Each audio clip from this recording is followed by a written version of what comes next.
Hey, this is Dr. Andarcia, and thank you for joining us again this week on the Healthful Roots podcast. Today we have Natalia Bachurina. She is a physician in internal medicine, and she also does anti-aging and longevity medicine. Uh, so, Dr. Bachurina, will you please tell our listeners a little bit more about yourself? Hi, Dr. Andarcia. Thank you so much for the introduction. Hi, my name is Dr. Bocharova. I am internal and functional medicine licensed physician, and my focus is in longevity and anti-aging medicine. Okay, and can you tell us what made you go into the anti-aging space? Because obviously there's a lot of pathways you can take when you go and do integrative and functional medicine. So what inspired you to go that route? Absolutely. So I think it's, in our human nature, we all want to live longer, not just live longer, but we also want to look young and beautiful and be full of energy, vitality, exude health. And I think I've always been inspired. I actually wanted to become a plastic surgeon way back in the day, but I figured there's other ways to make people beautiful and, what I call beauty from within. So when people think longevity and anti-aging medicine, they typically associated with like a bit of a superficial type of field, but what I tend to do with, as you know, our health stems from within, so our gut health, our hormones, if our sleep, our stress levels. So we have to look at longevity and anti-aging from what I call like the basic pillars of health, and everything else comes secondary. And I always tell my patients, like, if you don't have these things under control, whatever supplements you take, they might not, like, they won't have any effect on you. So have to address the main pillars of health. Okay, and let's say someone does have all the foundation, but they're still not feeling well. What are some things that you would do differently than a traditional functional medicine doctor? So, a traditional functional medicine doctor, you and I would both know that functional medicine is the way to go. We not only just, look at the symptoms, but rather fix the root cause of the problem. So, in many cases, like I would say 80% of problems stem from the gut, be it, like hormones or leaky gut or like not detoxifying, um, heavy metals, whatever it is. Once we look at that and fix those underlying issues, a lot of people start feeling better, and we're already like 80% there. So where I come in, I take what's like the difference between 80 and 100%. How can we optimize your health to the fullest? So let's put you on the right regimen in terms of supplements, in terms of peptides, in terms of what I call biohacking and stacking different habits. Like we can talk about sauna, red light therapy, we can talk about cold plunging, intermittent fasting, resistance training, optimizing with peptides. Sleep is very important, right? We can add all of these different gadgets like Oura Ring or red light therapy for the scalp, for face, for regeneration. There's all these like topical injury specific red light devices that you can just shine light on that area in your joint, and people get better. There's also a lot of talk about, I'm sure you've heard, exosomes, stem cells. Unfortunately, we don't really have access to them in the United States. However, people do fly out to different countries to get stem cell therapy. Gene therapy is a very hot topic. It's on the market right now. I don't know if you've heard about Okay, Brian so I'm going to Johnson. stop Everybody, you. I'm going to stop yeah. you because some of our listeners are probably Okay. like, wait a second, what's going on? What is she talking about? So, peptides. What are peptides and what do you use them for? So peptides are basically little chains of amino acids. It's essentially what our like proteins are made out of. And it's little small molecules that our bodies produce on their own. And they're completely 100% safe. I have never seen like an adverse reaction from a peptide. They're generally very, very safe. Most of them only last for 24 hours. That's why a lot of these injections, you take them on a daily basis. Some of them you do like an injection once a week, like semaglutide, tirzepatide. And these peptides are like little healing molecules. They are specific signaling molecules. So depending on the area of concern that you might have, you would take a specific peptide. So the most prominent example would be, Ozempic, semaglutide, or tirzepatide, Mounjaro, right? So these are the weight loss peptides and GLPs that our bodies produce on our own. But with age, we have a decline in these little peptides. So if we inject them, we get to the root cause of metabolic issues and are able to help people with weight loss. Same with, if you have low libido, you have other peptides that can help with that. If you have problems with skin, hair, and nails, you have peptides for that. BPC 157, amazing for leaky gut and regeneration of your joints. So there's just a lot of the peptide wild west, but for the most part, I'm happy that they're getting a lot more attention now in the media. But it's kind of, sad that the FDA banned a bunch of them last year, but hopefully we can get them back with, the new administration this year. So we'll see what's about to happen. Yeah, yeah, I've used a couple of them myself, and I found that they were very helpful. And they even have some for immunity for people who, Exactly. need to build up their immunity. So they are great. And I do, again, like you said, I do hope that we get some of those back. So the next one, then. So you mentioned exosomes. I actually have heard of those, but I haven't really gone into that world yet. Okay, so exosomes, a lot of people have heard the word stem cells. So stem cells, for the most part, is a cell, right? It has a nucleus and it contains the genetic material and all the growth factors and everything. So when people inject stem cells, they are at risk of getting that genetic material Mhm. potentially, right? When we don't know where it's coming from. So to make it a bit safer, people started exploring and they started seeing exosomes. And exosomes are basically like little outpouchings from that stem cell, and it's 1/100th of a size of a stem cell. So they thought that this was just like waste material from the cell, but then they discovered that these exosomes, they actually carry a lot of growth factors and nutrients that can go straight to the site of injury. So they're delivered because they're much smaller, 1/100th the size of the stem cell. They can penetrate the tissues on a deeper level. They can go further to the injury. So you'll see them in, like microneedling. You have all these facials, right? And then they put exosomes on top. And, I've tried this multiple times. I do this on my own, actually, at my own house of microneedling. And when you put exosomes on top, you're not as red. Like the injury is very, Mm. very minimal.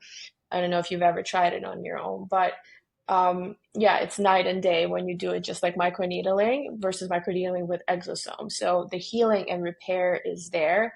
It's amazing for like scars. People do them like exosomal injections into their joints if they have any sports injuries. They're even doing exosomes IVs now, like in Miami. I'm sure they probably do some in Sarasota. It's a very popular topic right now. So yeah, these are just the molecules that are like little helpers of the stem cell, and they help us like repair, regenerate, look younger, feel better. And I think it's one of those miracle molecules. Okay, and then there was one more. You talked about genetics. The gene Genetics. therapy. The Oh, gene gene therapy. therapy. Yeah, so there's a clinic. I think it's in Honduras. I'm sure there's one in Mexico, and all the famous like biohackers like Ben Greenfield and Brian Johnson. Ben Greenfield, I know, went to Mexico, and there's all these like celebrities, Zac Efron, everyone has flown into that clinic. So the sorry, the gene therapy, um, there was a specific gene, I forgot what it's called. Temostatin something, not myostatin. So Brian Johnson, do you know who he is? You've heard about him, right? I think I've heard about him, but I haven't looked into him too much. Yeah, so it's the guy in the longevity age. He's like 48, but he has the lungs of 16-year-old. So he This is the reversed his olive age. oil guy? Yeah, yeah, yeah, Okay. yeah. So there's a documentary on him too. Actually, pretty good documentary on Netflix about him. But I've been following him for like the past 3 years before he became very famous. So his work in longevity and anti-aging space, I know people are hating on him because they think he's weird, but I think he's done like amazing, amazing research and amount of work and like money and resources put into this. And he's literally like a walking genetic lab material. So he went to Honduras, did gene therapy, and I think his muscle mass has increased by like 30%, and he shed Mm. even more fat. So gene therapy, it's basically they inject, it's a small little injection. They inject it subcutaneously into the fat tissue, and that's it. And like it integrates into your genome, but again, at your own risk, right? We don't know. It's been around not for too long, but I think that's where we headed with our in the future where the gene therapy is going to be a lot more available for regular people, because I believe this injection costs about like $25,000. Gee. Even though the cost of it, I met with one of Brian Johnson's doctors. I know him personally, actually, and he told me, well, the guy that was on the documentary, um, but he told me that that injection itself costs like 20 or $200. So imagine they're selling for 25,000. And so is that But just yeah. like to build muscle, or do they have I'm guessing they have different gene therapy for different things that you want to optimize. So as of right now, the only one I know about is for muscle growth and like to shred fat and become leaner. So I'm sure they're probably working on other gene therapies. We just don't know how it's going to impact us in the long run. And there's not that many people who would want to try, but I think I would want to try. And there's also, what's her name? Liz Parrish. She was the first one, the first female who injected gene therapy. I think it was like around 15 years ago. And you can Mm. look her up. She's pretty, it's like she looks good, and nothing so far has been like wrong with her. So it's definitely something I would want to try. Would you try that? You're like, no. I mean, I think it depends, not for building muscle, but if they found one like to improve detox pathways or something like that, Yeah. then Yeah. I'd go for that. I mean, I guess unless like I'm losing muscle, maybe if I'm like in my menopause phase and I need to, but Yeah. yeah, I'm not sure about that. But the exosomes sound cool, and the peptides I've used. But I just kind of want to get your thought on this, because you talked about the pillars of health and like the foundation, right? Which is Yeah. sleep, nutrition, movement being like so important. What if like someone was like, oh, I'll just like get gene therapy? Would like gene therapy by itself be something that would optimize someone? Or do you think that you can only use these therapies in conjunction with a healthy lifestyle? Well, always we always say it's not, panacea, one pill cures everything. Like you still have to put in the work. These things are just tools that help you unlock your fullest potential. You can't just, lay on the couch and eat French fries and McDonald's and magically hope that you will grow muscle. Like you still have to put in the work. Like as much as I would want to have that limitless pill and just like take it and you wake up feeling amazing, well rested, lean, and like shred all the fat, like that does not exist. There's not a simple solution. Yes, it is an amazing tool. Like all of these supplements, they improve performance. They can take you from 80% to 100%, but you still need to put in the work. And unfortunately or fortunately, but I mean, I think fortunately, I'm gonna say, fortunately, yeah, but I agree. I just wanted you to say that because I know some yeah, people are probably listening and saying like, "Oh, I'll just go and get some gene therapy and everything's gonna be fine." Okay, no, but okay. So talking about genes, I know that you and I have talked about in the past about genetic testing, and that's something that I think we're becoming more familiar with, but still maybe don't know. enough about. So I just wanted to ask you, how do you think that that helps you like make plans for your patients? I think gene testing is an amazing tool, and it's just a matter of time before every patient is going to be like, that's going to be a fifth vital sign, what I call your stool and your genes. That, like, I think these are the two vital signs that we're missing, not just blood pressure, heart rate, oxygenation, but these two are vital because gene specific targeted therapy like pharmacogenomics is already in the works. It's a multi-billion dollar industry. And it's, I think, within the next 5 to 7 years, we're going to start seeing like therapies being tailored, like cancer drugs or high blood pressure drugs, because not everyone is going to process lisinopril the same, like with blood pressure medication, like you and I compared to other people. Like we all are different. We all come from very different backgrounds. And even like the way you process salt, there's a specific gene for salt processing. So for you, blood pressure medicine might work in one way, for me the other way. That's why some people need a higher dose. I mean, there's other factors that depend on it, like extra weight, where you come from. But I think a big part of it has to do with your genes. So it's just a matter of time when we're going to start seeing um, like pharmacogenomics treatment specific therapies. But in terms of my patients, like I'm sure you've seen also, some people are like more anxious, the way they metabolize caffeine, like basic metabolic rate. All of these things are related to your genes, believe it or not. And although we are born with them, a lot of people are freaking out, like, oh, I don't want to know my genes. But I always say, like, it's such an amazing tool for you to know if you are at a genetic predisposition of developing, let's say, Alzheimer's or diabetes. Like, wouldn't you want to know right now when you're 25, 30 years old versus when you're 50 or 60 and it's already too late? Like, you have, it's such a powerful tool because you can do everything in your power to avoid having Yeah. that disease down the road. So I think that's the beauty of it. Yeah, no, I think it's great. And I think I told you I did mine recently. And when you're talking about the pharmaceuticals, what was interesting that for mine, I have that COMT mutation, so I am an anxious person. But it was saying that SSRIs and SSNRIs, which are the most common things that we use for anxiety and depression, would not work for me. Right. And Right. so I was like, oh, great. Well, I'm an anxious person, but I can't even use like first line therapy. And the other thing I Exactly. thought was interesting, but I always kind of suspected it because I break out like so Yeah. easily. If I have a glass of wine, like next day, I'm like breaking out. And was like my detox pathways are trash, right? And like that, I'm like, I eat relatively healthy, I exercise, I live a relatively healthy lifestyle. So then you're like, okay, I need to start eating like a little bit more of like the cruciferous vegetables. Let me add some more supplements, like to support my Right. detoxification. And ultimately, I've always believed that having poor detox pathways, because I see it with some of my patients, does lead to chronic disease, right? Because you end up having like a lot of inflammation and joint pain.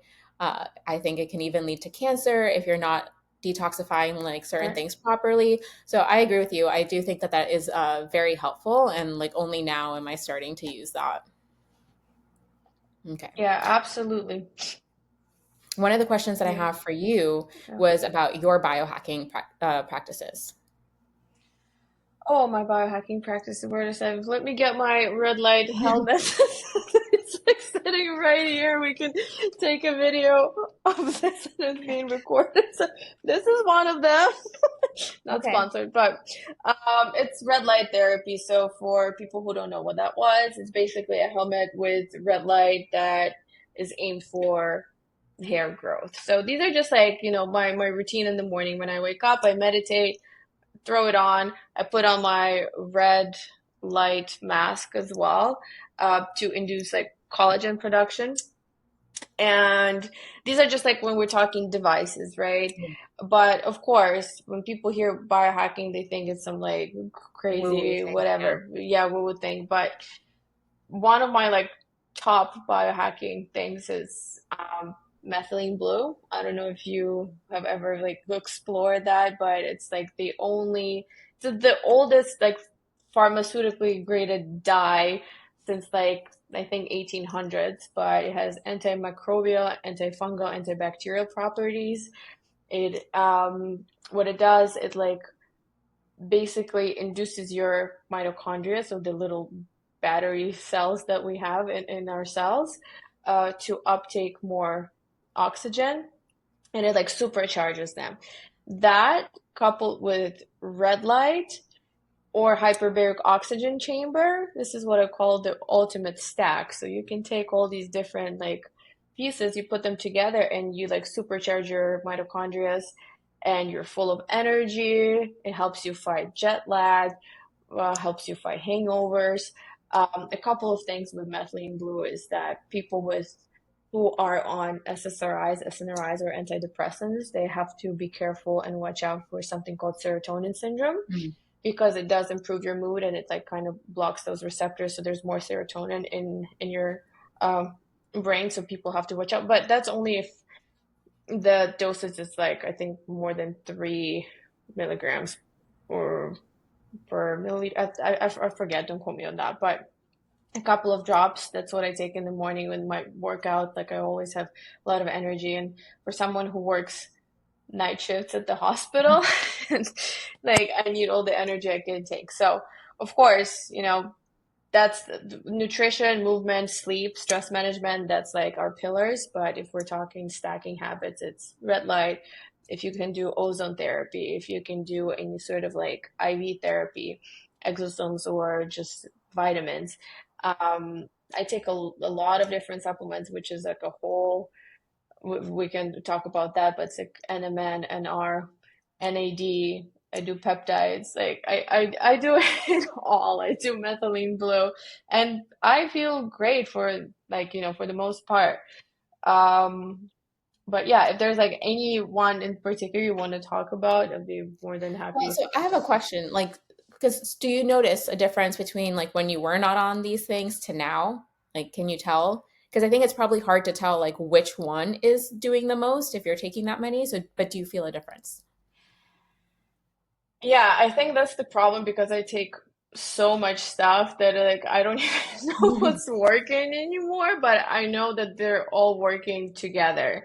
Yeah. I do come off of certain things for like a month or two just to like have my receptors recycle the sensitivity, because if you take one thing for too long, like your cells are becoming like numb to it, right? So you want to recycle these things, take a bit of a break. And I was actually thinking like maybe I should just go on a like complete supplement detox for a month just to see how I feel. But like in general, I feel good. I feel great. I wake up with a lot of energy, and just like look at my pictures from like 4 or 5 years ago and the way I looked, I'm like, oh my God, it's like night and day. And I'm getting older, but people are telling me that I look younger. So Okay, so it's um I think it's working, but also a lot of it is like, from within, but also photomodulation. So photo aging is a big thing. So that's why I do like microneedling or exosomal injections into the face, like all these lasers, like for pigmentation, because sun is our worst, enemy, anti-aging. unfortunately. Yeah, when it comes to aging. So sun protection, SPFs, hats, all of that, of course, if we're talking like skin aging. Okay, and are there any labs that you can track? So, I mean, in general, there are like 8 theories of aging, right? And some people are proposing that aging should be even considered as a disease, because if you think about it, when we grow older, cancer, Alzheimer's, cardiovascular disease, it all comes with age. So Yeah. there's 8 different theories. It can be like wear and tear because of so much time. That's why we get these diseases, and because of the age, because we're getting older. And then there's also chronic inflammation. I'm talking about chronic inflammation because I'm trying to say like, this is some of the labs you can track, is like Yeah. the inflammatory markers like CRP, ESR. There's other theory about telomere shortening. So Mhm. Every time the cell divides, our telomeres, these are little like shoelaces at the end of our chromosomes that with every division they get smaller and smaller. And if we can prevent the telomeres from shortening, we can potentially prevent aging. So there is a peptide for that I'm also currently taking. It's called epitalon, and you take Oh, it I've at heard of that. night. You take it at night. It prevents, blocks your telomerase activity, so your telomeres are not getting shortened, and it also induces your pineal gland to secrete melatonin at night. Mm. So I've only been taking for 2 weeks. I mean, my deep sleep is better, but again, I'm taking so many things. I don't know if it's hard to pinpoint to that. So, some of the theories. So these are just some of the. You can look at methylation in terms of the Okay. labs, methylation, the age, your biological age. You can also when I went to the conference, I tested my VO2 max, and they say, like the way your your lungs are ventilating, cardiovascular health, it's obviously related to aging. So my biological age was 32. I think my lungs were like 27 or something, based on efficiency of like carbon dioxide oxygen exchange in the lungs, capacity, like vital capacity and stuff. So these are just some of the tools. So inflammation markers, methylation pathways. I know, if you want to increase your telomere length, you can do hyperbaric oxygen chamber Mm. for 2 months for like an hour and a half a day. And like, I saw this at the conference, and the guy increased his telomeres by 30% Oh, just wow. just from doing hyperbaric oxygen. But it's very labor intensive. Imagine two That's a months lot of you're time. saying, yeah, it's a lot of time, an hour and a half. So that's in terms of like tracking. What other things? I mean, just like, your gut health is super important, because that leads to like detox pathways and everything. So, but if we're talking like markers in specific, I would say these are the some of the markers that people look at. And of Okay. course, you're like hormones like IGF, insulin, and all of those things. Yeah. Okay. I was wondering if what other different things. I've tested telomeres before. Um, How did all that right. go? I think I was 5 years younger when I did it than my actual age. Okay. I did it around COVID though, and the company that was testing the telomeres, they like went out of business or something. Oh, So yeah, okay. but I don't know. I would like to get them tested again. Yeah, me too. I've never actually had my telomeres tested, but I should have done that and then taken epitalon and then retested. There's also other things like photo aging. I know they do this like, it's a laser scanner. You just put like your hand, and then Yeah. they pick up the pigment, whatever. So based on that, I think I was also like 27. Oh my God. I did that on my Um, face. It was scary. I was like, oh God. Yeah, face. I was like, no. I think it's a marketing thing. They're just trying to scare you to sell you a product. To be honest, there's one that you put your forearm on it. That one's more precise, because Okay. they explain the whole like Nobel Prize winner that you light something. Blah, blah. So I was like, okay, I trust you guys. But you've heard of Novos, right? Novos. Yeah. So there are the people. It's like Harvard based anti-aging longevity supplement, and they had that machine, so I got it tested. It was funny because like 2 years ago it was 27 years. I was 27 years, and this year I was also 27 years. I'm like, okay, whatever I'm doing, Okay, good. I'm not aging, so it's working. No, that is good. I need to start doing some of those things, Yeah. I think. All right. And I feel like this field is growing and evolving and changing so quickly, right? Because one, more people are interested 'cause everybody wants to Yeah. stay and look younger. But also people, are hearing more about it because of Instagram and social media. Yeah. So how do you stay up to date? ChatGPT. I'm just kidding. No, Yeah.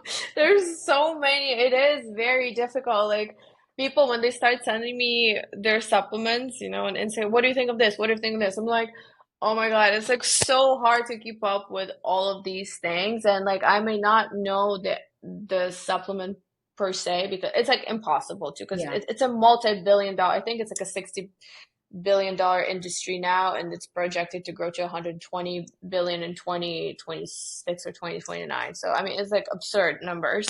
So everyone's trying to hop on the trend. But I think what's important is to keep in mind uh, the general narrative and Hmm. not get sidetracked by the new hottest supplement that's like whatever just came out. Like if we just go back to the basics, and that's nutrition, sleep, exercise, make sure your feet touch the ground, and there grounding is a thing, and then that's something I do, when we all build on charge, we have to discharge into earth, and then that increases the surface area on our red blood cells. They repel better.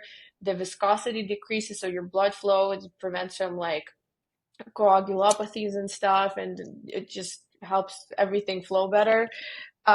Make sure your feet touch the ground. Like we used to run around in the sun barefoot, and like we didn't have any cancers, we didn't have any autoimmune diseases. It Yeah. was like 10 years ago, we only had 30 autoimmune diseases. Now it's 115.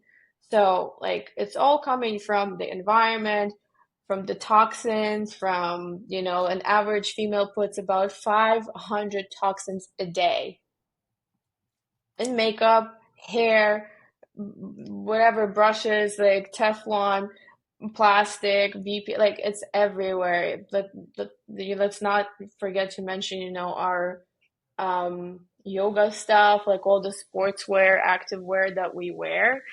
And we're sweating, it's tied to our private areas everywhere. Like, where do you think it's going into? It's all leaching into our bloodstream, right? So, our detox Yeah. pathways are super important. So, as much as people want to get on the new fad and like the best supplement to take for whatever, just like stick to the basics. Make sure you do like sauna if you can, detoxify, make sure you sweat, get outside, get some sunlight, and then you can start adding other things like, but if Yeah. you just do those basic things, I think you'll be fine. Well, and I think too, because working with a lot of clients now, you can always optimize your diet. We're not getting enough Yeah. herbs and spices in our food. Like we're eating very much the same thing every day, and you're not getting enough vitamins and nutrients. So I think just like even in the food space, there's so much that you can evolve on. But I love that you said that, because I think you can go down a rabbit hole with this stuff and spend like thousands and thousands of dollars. But if you're Yeah. not sleeping right and you're not eating right, then Yeah. like, what are you doing? Right. Absolutely. And one thing about the diet, because people always ask me like, "Oh, can't you just like get all of these nutrients from the diet?" You could, but maybe like 30 years ago, but our Yeah. food system is so messed up that we're unfortunately the apple that we're buying today, it doesn't have the same nutritional value as it did 30 years ago. And if you're in Europe somewhere, yeah, they have like, only in America we have 40 different dyes that are not banned, that are banned everywhere else in the world. So yeah, it's like very important to supplement nowadays because you're simply not getting all the nutrients that we used to back in the I day. agree with that. That is something that I do talk to people about, because you just can't, the soil is depleted, and then conventional versus organic. I mean, but also like now I'm questioning organic a little bit, because yeah, it might be a little bit better, but how much better? Because the soil is still depleted, right? Right. So, okay. And then one of the things, so let's say someone's like listening to this podcast and they're like, wow, like this sounds so cool. I want to work with her. How do the listeners connect with you to learn more about what you do, or how they can work with you? So, you can follow me on Instagram at Dr. Natalia MD. I post there pretty much every day. I give out tips on supplements, regimens. If you want to get in touch with me, send me a DM. I'm in the process of building my website and having a more standardized way of like talking to patients, but you can also send me an email at drnataliamd@gmail.com. And yeah, I'll get in touch with you. Okay, great. And I'll add that to the show notes. And Yeah. do you have anything else that you're like, we didn't talk about, but you wish people knew? I wish people knew the importance of prevention. Hmm. And I mean, it sounds so cliche, and unfortunately, like the more we work at the hospital, you see these people and it's like they're at their critical stages, and all of this could have been prevented. And a lot of people don't want to go on supplements forever. They're like, oh, do I have to be on this for the rest of my life? Like, I don't want to do this for the rest of my life. Like, there are certain things that we have to do in order to prevent disease, and it's all preventable. Like, unfortunately, we don't focus much on it, but I think this is where you and I both come in, like education and talking about it on conventional medicine, because all we do, our practice is about like preventing. Let's not have this um, disease develop, with all the genetic testing that we do, GI maps, hormonal testing, we can prevent the problem. So, yeah, just like stick to the basics, try to prevent the preventable. And even if you have bad genes where you think you have bad genes, it's only 20% of the whole thing. 80% is epigenetics. Again, what is epigenetics? It's our lifestyle. It's what we eat, nutrition, sleep, stress management. So if you have those under control, I think I would say like 95% of diseases will be preventable. Yeah, and even in the cases where it is like we were talking about the genetic testing, I think that's where the genetic testing can help because you can modify those risks. I mean, obviously, nothing is 100%, things can still happen, but you can modify those risks. And I think just to clarify, because this is the most frustrating thing I hear in the hospital, is like you'll see a family and they're like all overweight, all unhealthy. And then you have like a 17-year-old that's diabetic and they're like, oh, it runs in my family. No, it's like the habits run in your family, Yeah, right? Like the lifestyle absolutely. runs in your family, but like a Yeah, 17-year-old should really not have diabetes, right? That was like unheard absolutely. of like 30 years ago. And so just to clarify, because I do think maybe some people think like, oh, like my mom had diabetes, so I'm going to get diabetes, or my dad Yeah. had high blood pressure, so I'm going to have high blood pressure. Like a lot of these things can be modified through lifestyle. Absolutely. And there, just to that point, I work with genetic tests, and I have never seen a gene specific for diabetes, just so people know. There's not a single gene that's like, okay, you have gene for diabetes. You can have lower metabolism gene, you can have things that you're not processing carbohydrates as efficiently as the other person, but there is not a single gene that's like this is the gene specific for diabetes. So just so people understand, so that whole, like, if you may have predisposition for like lower metabolism, right? So that means you have to like exercise a little more and watch out what you eat. But yeah, like it's not a specific pinpoint, hey, this is the gene for diabetes. Yeah, no, that's a really important point. So thank you for Yeah. making that. And thank you for coming on today. I think this was very enlightening and informative. I even learned a lot. I'm gonna start like searching up some like exosomes I can put on my face. But Absolutely, I got you if you need yeah, anybody. but Yeah, thank I you so can. much, and I'll put the show notes, your information, so people can reach out to you. Amazing. Thank you so much, Dr. Andarcia, and thank you guys for listening. It's been a pleasure.